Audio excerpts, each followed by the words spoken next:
اب ہم آپ کو ادریس علیہ السلام کے بارے میں بتاتے ہیں۔ ایک حدیث میں ہے کہ آدم اور شیس علیہ السلام کے بعد ادریس علیہ السلام پہلے نبی ہیں۔ ایک دوسری حدیث میں ہے کہ ادریس علیہ السلام پہلے نبی ہیں جنہوں نے قلم کے ذریعے لکھا اور لوگوں کو کتابت سکھائی۔ حافظ ابن کثیر نے ان کا حلیہ کچھ یوں بیان کیا ہے: پورا قد و قامت، خوبصورت، خوب رو، گھنی داڑھی، عمدہ اوصاف کے مالک، چوڑے کندھے، مضبوط ہڈیاں، دبلے پتلے، سرمگی چمکدار آنکھیں، گفتگو باوقار، خاموشی پسند، سنجیدہ اور متین، چلتے ہوئے نظر نیچی، انتہائی فکر و خوض کے عادی، غصے کے وقت سخت غضبناک، باتیں کرنے میں شہادت کی انگلی سے بار بار اشارہ کرنے کے عادی۔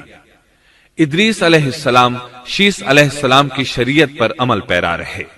چونکہ ادریس علیہ السلام رسول بھی تھے، اس لیے اللہ کی طرف سے مستقل ان پر شریعت نازل ہوئی، جس کی تشریح و تفسیر کر کے لوگوں کو احکام الہی سے آگاہ فرماتے۔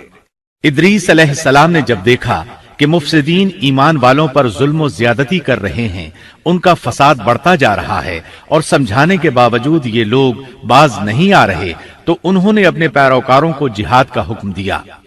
ادریس علیہ السلام پہلے شخص ہیں جنہوں نے اللہ کے راستے میں جہاد کیا، غنیمتیں حاصل کی اور دشمنوں کو قیدی بنایا، لیکن غنیمتیں اور قیدی ان کے لیے حلال نہیں تھے۔ رسول اللہ صلی اللہ علیہ وسلم پہلے رسول ہیں جن کے لیے غنیمتیں حلال کی گئیں، لیکن یہ بات یقینی ہے کہ جہاد سب سے پہلے ادریس علیہ السلام نے کیا۔ انہوں نے جہاد کے لیے سب سے پہلے ایک لشکر تیار کیا، پھر اس لشکر کو دو حصوں میں تقسیم کیا۔ ایک حصہ پیادوں پر مشتمل تھا، دوسرا سواروں پر۔ چنانچہ بھرپور تیاری کے بعد ادریس علیہ السلام نے قابیل کی قوم پر چڑھائی کر دی۔ حق و باطل کے درمیان زبردست مارکے ہوئے۔ آخرکار ادریس علیہ السلام نے انہیں گھٹنے ٹیکنے پر مجبور کر دیا، ان کا بہت سا مال و اسباب لوٹ لیا اور لوگوں کو قیدی بنا لیا۔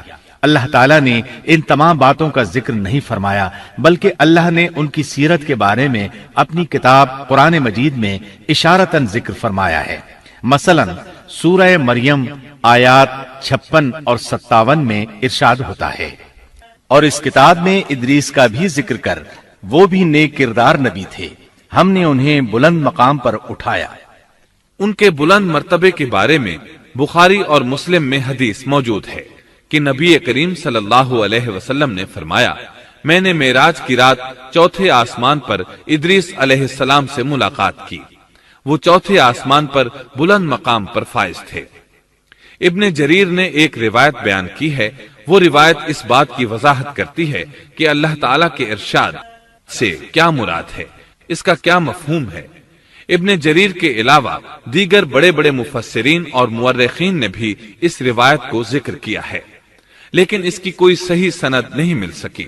وہ روایت یہ ہے: ابن ابی حاتم وغیرہ نے اس روایت کو ہلال بن یسار سے بیان کیا ہے۔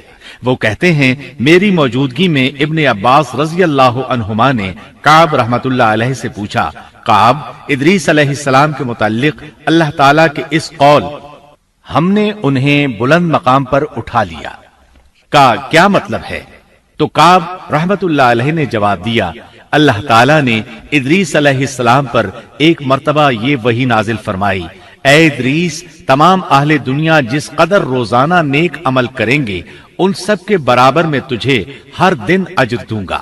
ادریس علیہ السلام نے یہ سنا تو انہیں خواہش محسوس ہوئی کہ میرے اعمال میں روز افزوں اضافہ ہو، اس لیے عمر کا حصہ طویل ہو جائے تو اچھا ہے۔ انہوں نے وحی الہی اور اپنے اس خیال کو ایک رفیق فرشتے پر ظاہر کر کے کہا، اس معاملے میں موت کے فرشتے سے گفتگو کرو تاکہ میں نیک اعمال کا زیادہ سے زیادہ وقت حاصل کر سکوں۔ اس فرشتے نے جب یہ سنا تو ادریس علیہ السلام کو اپنے بازوؤں پر بٹھا کر لے اڑا۔ جب یہ چوتھے آسمان سے گزر رہے تھے تو موت کا فرشتہ زمین پر آنے کے لیے اتر رہا تھا، وہیں دونوں کی ملاقات ہو گئی۔ دوست فرشتے نے موت کے فرشتے سے ادریس علیہ السلام کے بارے میں گفتگو کی۔ موت کے فرشتے نے دریافت کیا، ادریس علیہ السلام کہاں ہیں؟ اس نے کہا، میری پشت پر۔ موت کا فرشتہ کہنے لگا مجھے اللہ کی طرف سے یہ حکم ملا ہے کہ چوتھے آسمان پر ادریس علیہ السلام کی روح قبض کروں، اس لیے میں سخت حیرت میں تھا کہ یہ کیسے ممکن ہے، ادریس علیہ السلام تو زمین پر ہیں۔ چنانچہ موت کا فرشتہ ادریس علیہ السلام کے پاس آیا، ان سے اجازت طلب کی اور ان کی روح قبض کر لی۔ انبیاء کو یہ امتیاز حاصل ہے کہ فرشتہ ان کی اجازت کے بغیر ان کی روح قبض نہیں کر سکتا، اور رسول اللہ صلی اللہ علیہ وسلم کو تو یہ اختیار دیا گیا کہ آپ دنیا میں مزید رہنا پسند کریں تو رہ سکتے ہیں، یا پھر رفیق اعلیٰ کی رفاقت کو پسند کر لیں۔ آپ نے رفیق اعلیٰ کی رفاقت کو پسند فرمایا۔ اس طرح ادریس علیہ السلام کی روح چوتھے آسمان پر قبض کی گئی۔ انہیں بھی عیسیٰ علیہ السلام کی طرح آسمان پر اٹھایا گیا، فرق یہ ہے کہ عیسیٰ علیہ السلام کی روح قبض نہیں کی گئی۔ یہ واقعہ نقل کر کے کعب رحمت اللہ علیہ فرماتے ہیں کہ اللہ تعالیٰ کے ارشاد کی تفسیر یہی ہے، لیکن درست بات یہ ہے کہ یہ اسرائیلی روایت ہے۔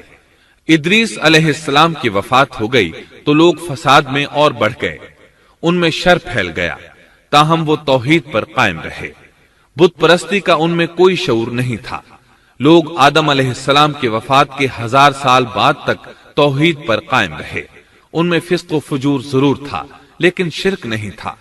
اللہ تعالیٰ کے اس ارشاد دراصل لوگ ایک ہی امت تھے کا یہی مطلب ہے۔